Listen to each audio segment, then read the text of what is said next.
आज मैं एक ऐसी प्रेम कहानी आपको सुना रहा हूँ जो कॉलेज के दिनों की है। कॉलेज के उन दिनों में सब साथ साथ पढ़ा करते थे। सामने की बेंच पर वो बैठती थी। वो बहुत खूबसूरत थी। शरीर सुडौल और आकर्षक था ही, चेहरा भी लाखों में एक था।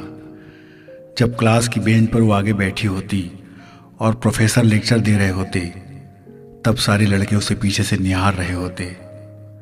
उसका दीवाना मेरा एक दोस्त भी था, पागलपन की हद तक उसके लिए कुछ भी करने को तैयार।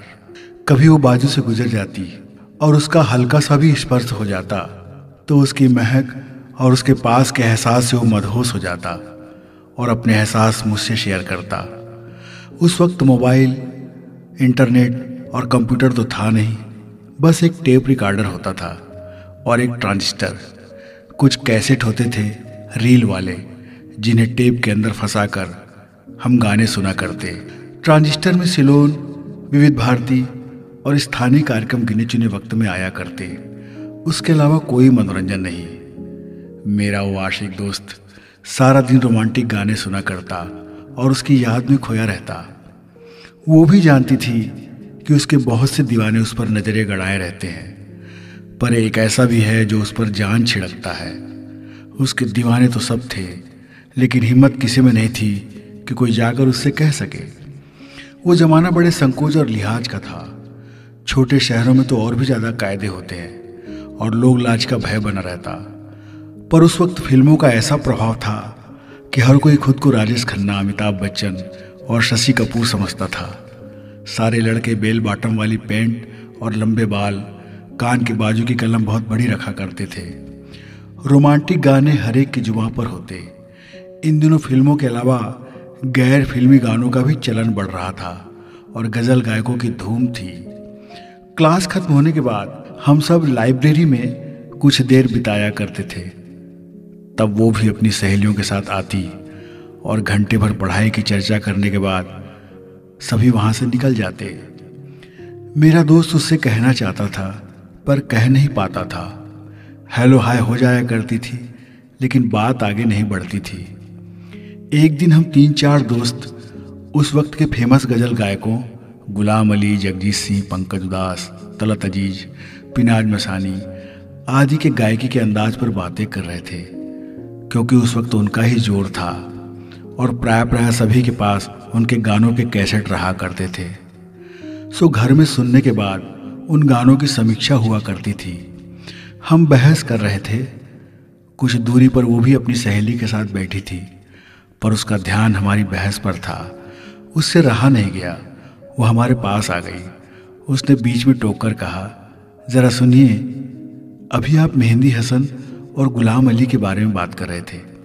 बेशक वो बहुत अच्छे गायक हैं, पर गज़लों को यदि सरल और समझने के लायक बनाकर किसी ने सुरीले अंदाज में गाया है तो वो जगजीत सिंह है। और जब उसने ऐसा कहा तो मेरे दोस्त की नज़रें उससे हट ही नहीं रही थी। फिर उसने चौंक कर हामी भरी और कहा कि आप जगजीत सिंह को सुनती हैं? उसने कहा कि वो ज़्यादातर उन्हें ही सुनती है। अब तो मेरे दोस्त की लॉटरी लग गई थी। वो इसी मौके के इंतज़ार में था।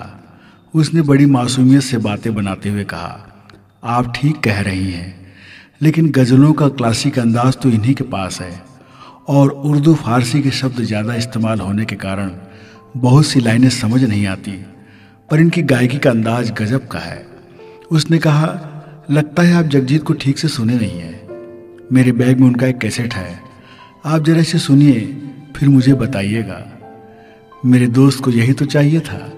उसने झट से वो कैसेट ले लिया और कहा कि बहुत बहुत शुक्रिया जी, मैं इसे सुनकर आपको लौटा दूंगा। मैं देखना चाहता हूँ कि आप इतनी तारीफ कर रही हैं तो आखिर इसमें क्या खास बात है। उसने कहा, ठीक है तो आप इसे सुनकर मुझे बताइएगा।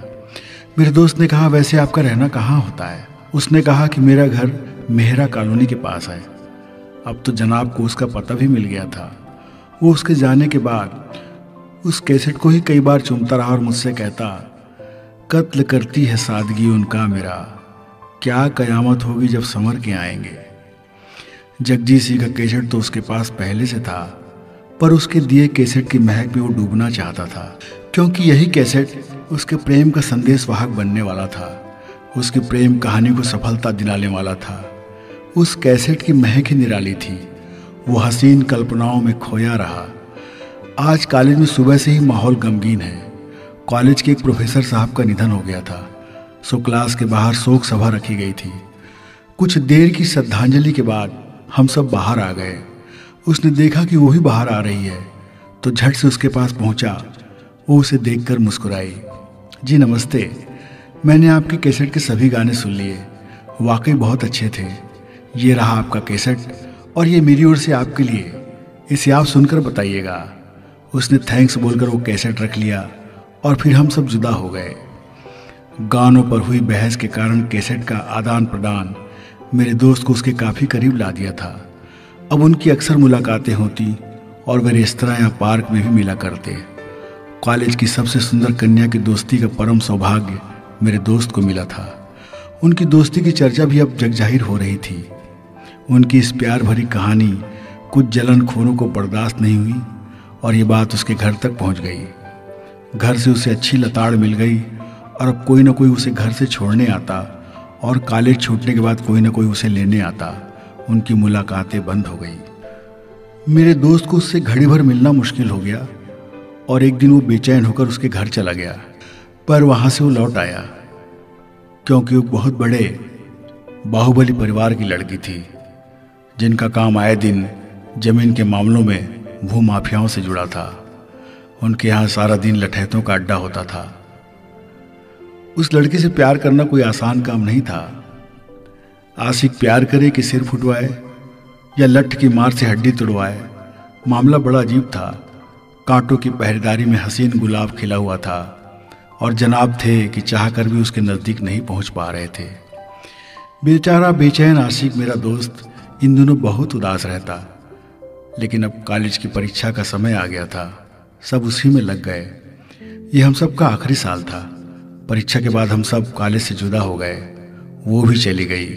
मेरे दोस्त को लगा कि उसके साथ का ये हसीन सफ़र अब खत्म हो गया, लेकिन कहते हैं कि ये दुनिया गोल है और जो तुम यहाँ देते हो वो वही एक न एक दिन लौट कर तुम्हारे पास आता है। प्रेम यदि सच्चे मन से किया है तो प्रेम का प्रतिफल भी जरूर मिलेगा। उसने उसे दिल से चाहा था और उसकी यही तमन्ना थी कि वो उसकी हो जाए, पर वक्त को अभी ये मंजूर नहीं था। मैं अपने दोस्त को देख रहा था। वो अपने प्यार को भूल नहीं पाया, लेकिन वो जमाने की ठोकरों से बचने के लिए एक अच्छे कैरियर की तैयारी भी कर रहा था। उसकी तैयारी जोरों पर थी और उसकी मेहनत रंग लाई। उसे एक अच्छी सरकारी नौकरी मिल गई और पोस्टिंग भी पास के शहर में हो गई। इस बीच कुछ सालों तक उसके खूबसूरत हसीन दोस्त का कुछ अता पता नहीं चला। वो अपने काम में मशगूल हो गया। हमारी मुलाकातें होती, कभी कभी उसे लेकर चर्चा भी होती। मेरे दोस्त ने किसी और से शादी नहीं की। घर वालों के लाख मनाने के बाद भी उसने इनकार कर दिया। वो मुझसे कहता, यार इस दिल में जो बसी थी उसकी जगह मैं किसी और को नहीं दे पाऊंगा, और अगर दे भी दिया तो मैं उससे प्यार नहीं कर पाऊंगा, क्योंकि जो भी मुझे मिलेगी मैं उसकी देह में, उसके चेहरे में उसे ही तलाश करूंगा और तब मैं उसके साथ इंसाफ नहीं कर पाऊंगा। मैंने तुम्हें शायद उसकी आखिरी मुलाकात के बारे में नहीं बताया था। उसने आखिरी बार मुझसे कहा था कि मैं कहीं भी रहूं मेरी आत्मा तुम्हारे पास ही रहेगी। ये शरीर किसी का भी हो सकता है पर दिल नहीं। दिल तो मैंने तुम्हें दे दिया है। मैंने उसकी आंखों में अपने लिए गहरी चाहत देखी है दोस्त, और अब देखते हैं इसका अंजाम क्या होता है। हो सकता है सारी जिंदगी इंतजार में बीत जाए। मेरा दोस्त सही मानों में उसका मजनू था। उसकी शादी कहीं और हो गई थी। मुच्छड़ रुआबदार बाप ने उसे अपनी बिरादरी के किसी परिचित लड़के से उसकी पसंद नापसंद जाने बिना ब्याह दिया था। वो लड़का भी अजीब देहाती और उजड्ड था। उसे न सुर न ताल न संगीत में रुचि थी। एक नंबर का लठैत और बाहुबली।